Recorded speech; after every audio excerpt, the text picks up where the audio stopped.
안녕하세요. 채태용TV 채태용입니다. 오늘은 국내 코로나 바이러스 치료제로 임상 이상, 그 중에서도 허가용 임상을 진행 중인 두 제품, 신풍제약의 피라맥스 그리고 부강약품의 레보비르의 차이점에 대해 말씀드리겠습니다.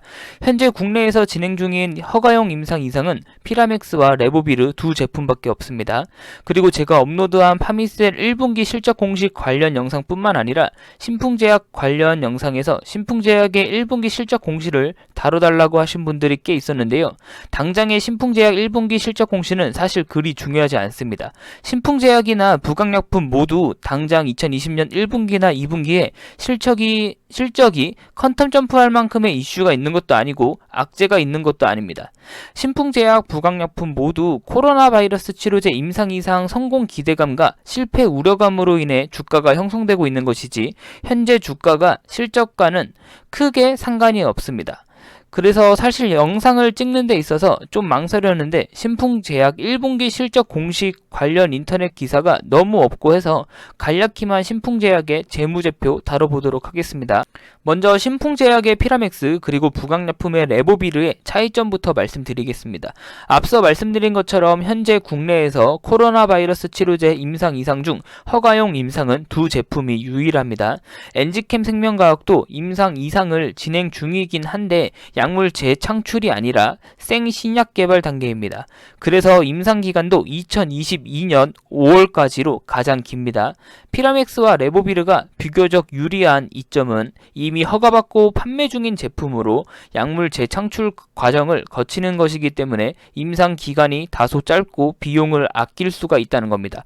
그래서 기존 적응증부터 알아보면 피라맥스는 말라리아 감염 치료제고 레보비르는 B형 감염 치료제입니다.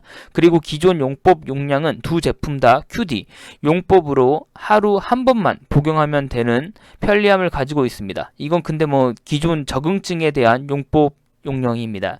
그러면 코로나 바이러스 치료제 임상 이상에서는 어떻게 복용하고 있는지 알아보겠습니다. 먼저 피라맥스는 BID 복용으로 하루 2번 먹는 것으로 용량을 2배 늘렸습니다.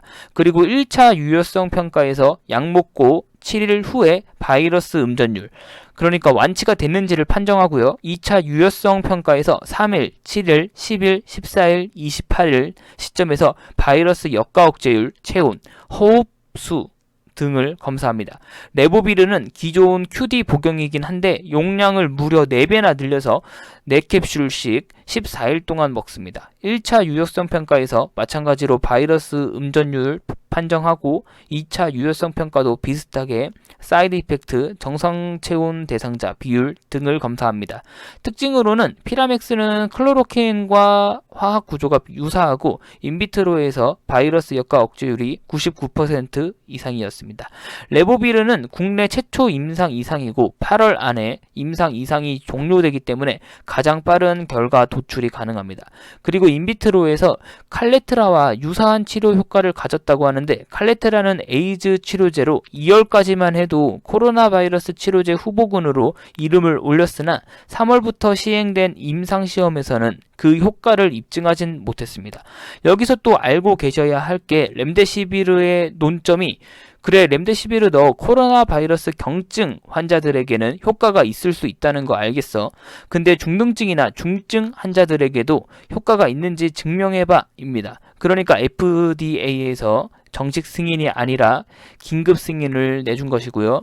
피라맥스와 레보비르는 중등증, 중증 환자들 뿐만 아니라 경증 환자들에게도 효과를 입증하기 위해 임상 이상을 진행 중인 것이고요. 다만 피라맥스는 인비트로 시험에서 비교적 좋은 결과가 나왔지만 레보비르는 칼레트라와 유사한 치료 효과를 나타냈다고 합니다. 그리고 칼레트라는 현재 홍콩 대학교에서는 3제 용법을 하면 치료 효과를 대폭 개선할 수 있다 등의 논문이 나오긴 했는데 코로나 바이러스 치료제로는 불가능하다라는 결과가 나온 상태입니다. 목표 효과를 달성하기 위해서는 60배에서 120배 높은 농도가 필요하다 하는데 현실적으로 불가능하고 가능하다 치더라도 사이드 이펙트가 너무 커져서 복용 자체가 불가능합니다. 뭐 결론적으로 말씀드리면 레보비르와 칼레트라는 인비트로에서 유사한 치료 효과를 나타냈다 이지 두 제품은 아예 성분 자체가 다르기 때문에 칼레트라가 효과가 없다고 하여 레보비르가 코로나 바이러스에 효과가 없는 게 아닙니다. 다만 피라맥스가 인비트로에서 레보비르 대비 바이러스 효과 억제율이 좋았다. 이 정도입니다. 또 하나 알아두시면 좋은 것은 인비트로 시험 결과의 신뢰도가 높은 편은 아닙니다. 최종 임상 결과와 관계가 아예 없진 않겠지만 인비트로는 바이러스 숙주에게 다소 불리한 조건이 많고 숙주도 없기 때문이죠. 뭐 여기까지는 사실 인터넷 뉴스만 봐도 쉽게 아실 수 있는 내용인데 제가 말씀드리고 싶은 가장 중요한 건 임상의 방식과 기간입니다. 어떤 제품이 더 좋다를 말씀드리려는 게 아니라 두 회사의 스탠스 차이를 말씀드리고 싶습니다.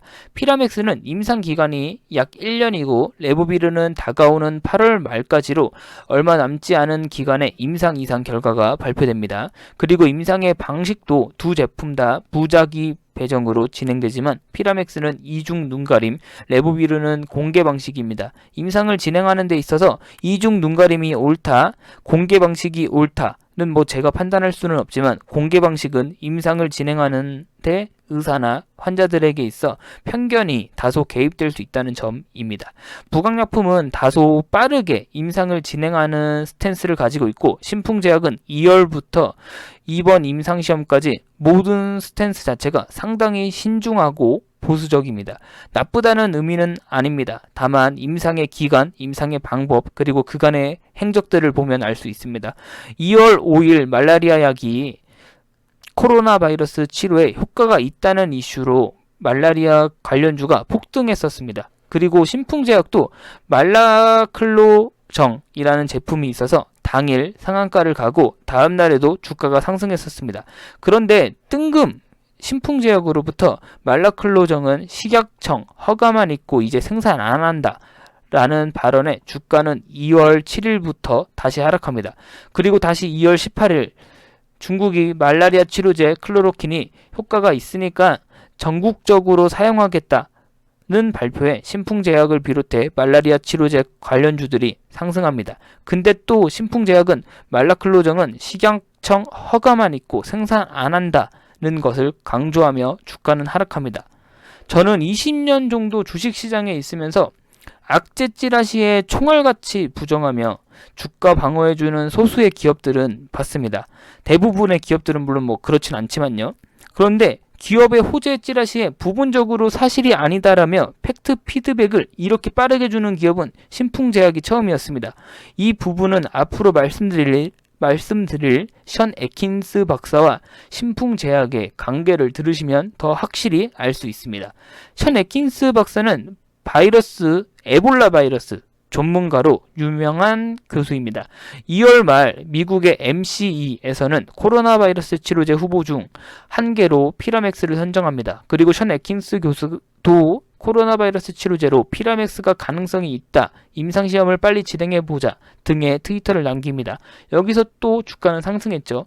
그런데 3월 초에 신풍제약은 바로 션 애킨스 교수와는 어떤 관계에도 있지도 않으며 정부 부처 등과 임상 관련된 논의를 전혀 하지 않고 있다라고 선을 그어버립니다. 이 때문에 또 주가는 하락합니다.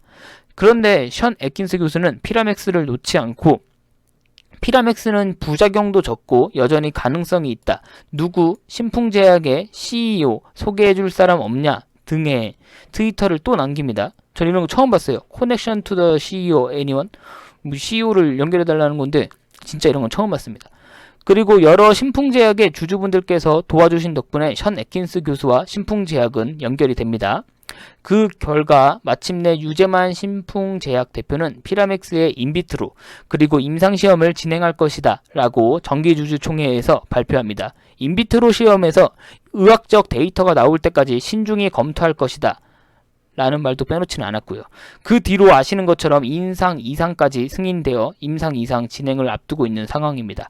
인터넷 주식 커뮤니티 보면 션 애킨스 박사가 세력이다, 작전 주식이다 그러시는 분들도 계시는데 에볼라 바이러스 뿐만 아니라 의학계에서 션 애킨스 박사의 입지가 어느 정도인데 뭔 말 같지도 않은 말을 하시는 분들이 간혹 계시는 것 같습니다. 션 박사 이 양반이 SNS를 좀 많이 하시는 것 같긴 한데 정말 코로나 바이러스를 극복하고자 하는 정의감에 그러는 것일 수도 있고 아니면 뭐 정말 피라맥스의 가능성을 보고 그러는 것일 수도 있으니까요. 그리고 너무 맹목적으로 신풍제약이 짱이다.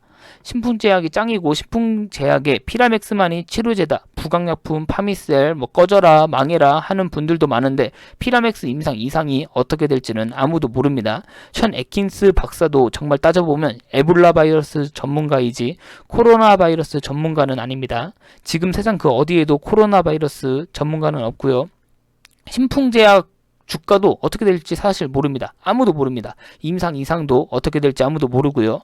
부강약품도 마찬가지고요. 렘데시비르도 똑같은 상황입니다. 단지 가능성이 보인다 이 정도인 거죠. 아무튼 저도 신풍제약을 응원하고 있는 한 사람으로서 안 좋은 글들이 다소 많이 보여서 그랬고 신풍제약과 부강약품의 다른 새로운 소식들 있으면 바로바로 전달해 드리겠습니다. 다음으로 신풍제약의 1분기 재무제표 간단히만 살펴보겠습니다. 현재 신풍제약의 주가에 있어서 큰 의미는 없어서 정말 간단히 중요한 것만 살펴볼게요. 먼저 매출액은 전년 동기 대비 약 30억 증가한 491억입니다. 영업이익도 약 5억 증가한 20억이고 당기순이익도 8억 증가한 17억 수준입니다. 코로나 바이러스 이슈에도 다소 증가한 매출액과 영업이익입니다. 현금 흐름표 살펴봐도 영업활동 현금 흐름에서 큰 변화 없었고 재무활동 현금 흐름에서 1억 정도 채무 상환이 있었다 정도고 이것도 뭐 큰 의미는 없고 투자활동 현금 흐름에서 투자 금액이 100억 정도 줄은 것은 19년도 1분기에 100억 정도 되는 단기 금융 상품 취득이 있었는데 이것도 찾아보니까 큰 의미는 없었습니다. 매출액과 영업이익, 순이익도 다소 증가한 모습이고 현금 흐름표에서는 뚜렷한 변화가 있거나 특징이 있지는 않았습니다. 그리고 마지막으로 최근에 회계사들이 가장 중요하게 생각하는 지표 유동자산과 유동부채 확인해 보겠습니다. 늘 말씀드리지만 전체 자산 대비 전체 부채를 보는 것도 중요하지만 유동자산 대비 유동부채가 최근에는 더 중요시 여겨지는 지표 중 하나입니다. 신풍제약의 유동자산은 약 2,300억으로 2019년보다는 소폭 늘었고 유동부채는 약 1,400억으로 유동자산 대비 유동부채는 안정적인 기업임을 확인할 수 있습니다. 여기까지 신풍제약의 간단한 1분기 재무제표도 확인해 보았습니다. 당장 8월 안에 나올 부강약품의 임상 이상 결과도 궁금하고 신풍제약의 임상 이상 결과도 정말 궁금한데요. 추가 소식 있으면 바로바로 영상 업로드 하도록 하겠습니다. 구독과 좋아요 한 번씩만 부탁드리겠습니다. 이상으로 부족한 영상 시청해 주셔서 고생 많으셨고 감사드립니다. 최태웅이었습니다.